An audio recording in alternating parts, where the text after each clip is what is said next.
기대해 나에게 주신 하루를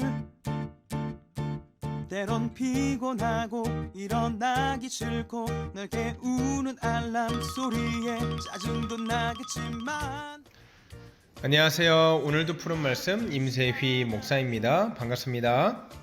주무시지 않고 나를 지키셨네. 오늘을 나에게 주셨네. 새 말씀 안에 주가 주신 사랑과 은혜와 능력. 하나님께서 오늘 우리에게 주시는 말씀 예레미야 16장 1절로 9절까지 말씀입니다. 여호와의 말씀이 또 내게 임하여 이르시되 너는 이 땅에서 아내를 맞이하지 말며 자녀를 주지 말지니라.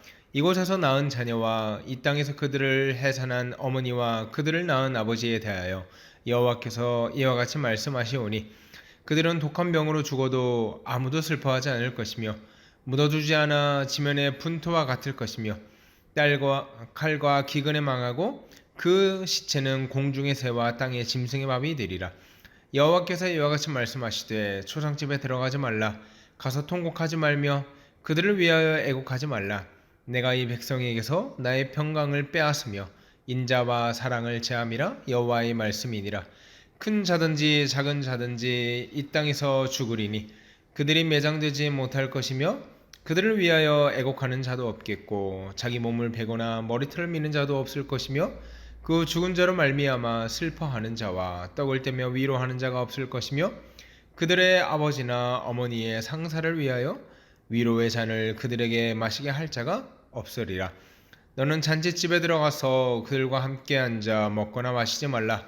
만군의 여호와 이스라엘 하나님께서 이와 같이 말씀하시니라. 보라, 기뻐하는 소리와 즐거워하는 소리와 신랑의 소리와 신부의 소리를 내가 네 목전 네 시대에 이곳에서 끊어지게 하리라. 아멘.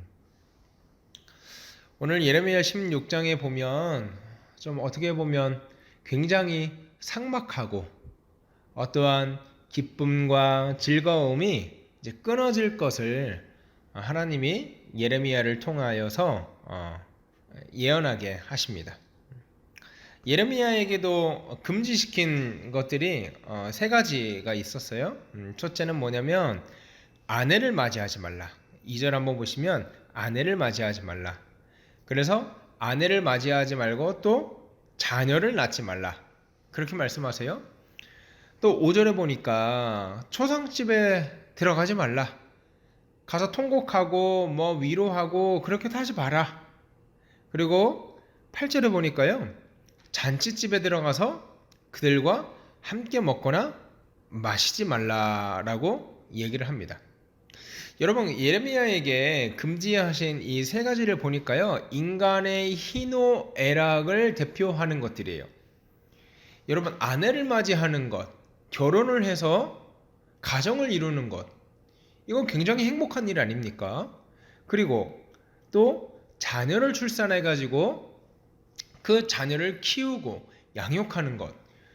물론 힘들죠. 물론 힘들고 가끔 진이 빠지고 이 옛사람의 성품이 튀어나오게 하는 그런 시험도 있지만 그럼에도 불구하고 그 모든 힘든 과정들을 싹 잊게 만드는 우리 자녀의 미소, 자녀의 뽀뽀, 그런 것들 있으면은 얼마나 살아가는데 힘이 됩니까?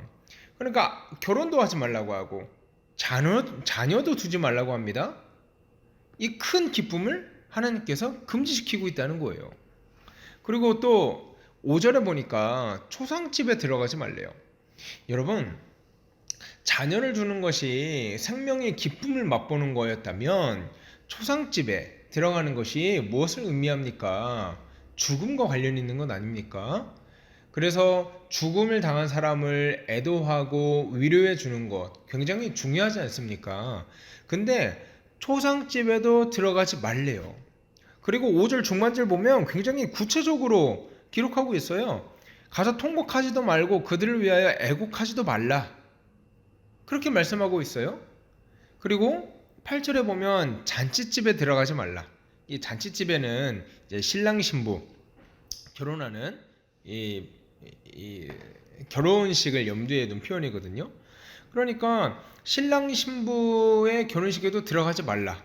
근데 9절에 굉장히 무서운 말씀이 있어요. 기뻐하는 소리와 즐거워하는 소리와 신랑의 소리와 신부의 소리를 끊어지게 하겠다.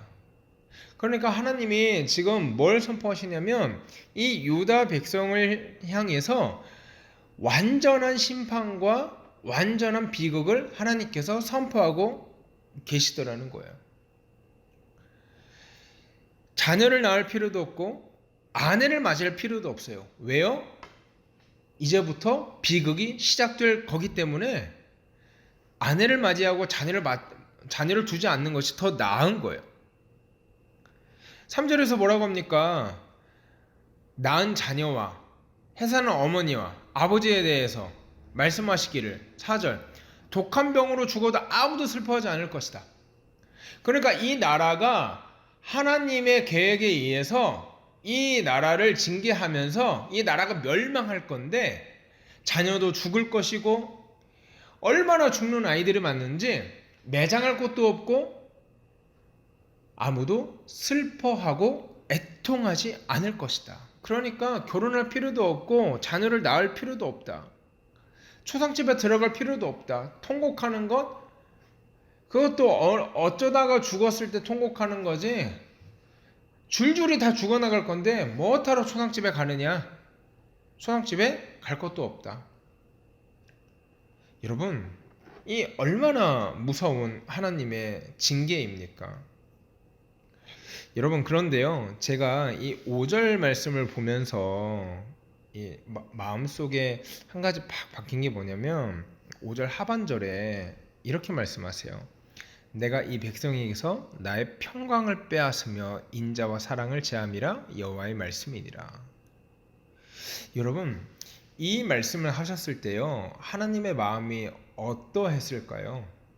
당신의 택한 백성들이 하나님한테 불순종하고 우상을 섬기고 하나님의 말씀대로 살아가지 않고 하나님을 미워하고 하나님을 밀어내고 하나님의 자리에 앉아서 자기가 하나님이 되려고 하는 이 모든 죄악들을 참고 돌아와라 하다가 마침내 심판을 선포하시면서 5절 하반절 말씀이요.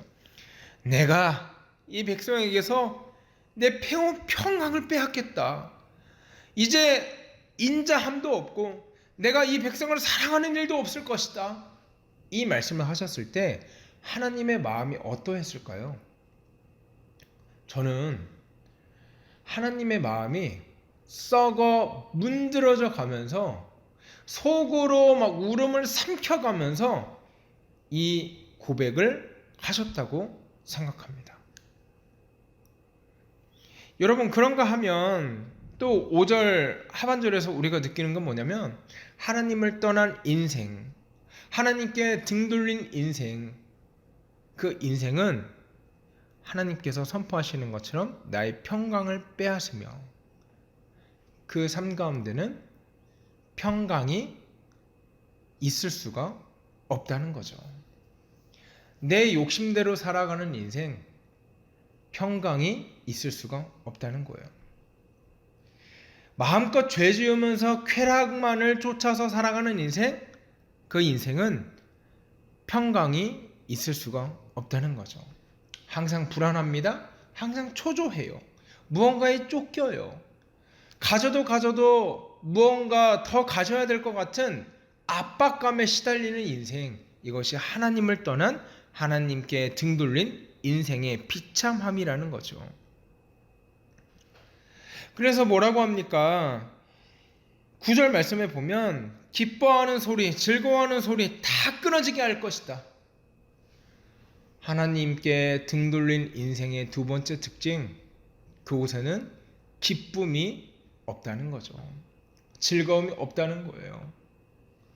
웃고 떠들고 하나님께서 주신 평강으로 말미암아 깊이 만족하고 이런 기쁨과 즐거움과 희락과 화평이 있을 수 없다는 것입니다. 그걸 하나님께서 강조하고 있다는 거예요. 사랑하는 여러분, 하나님을 떠난 인생은 평강할 수 없습니다. 늘 불안합니다. 그리고 진정한 기쁨을 맛볼 수 없어요. 진정한 즐거움을 맛볼 수 없어요. 돈 잠깐 벌고 일이 잠깐 잘 풀리고 잠시 잠깐의 기쁨을 누릴 수 있지만 하나님께서 허락하시는 평강으로 말미암아 영원한 기쁨, 영원한 즐거움을 누릴 수 없다는 것입니다.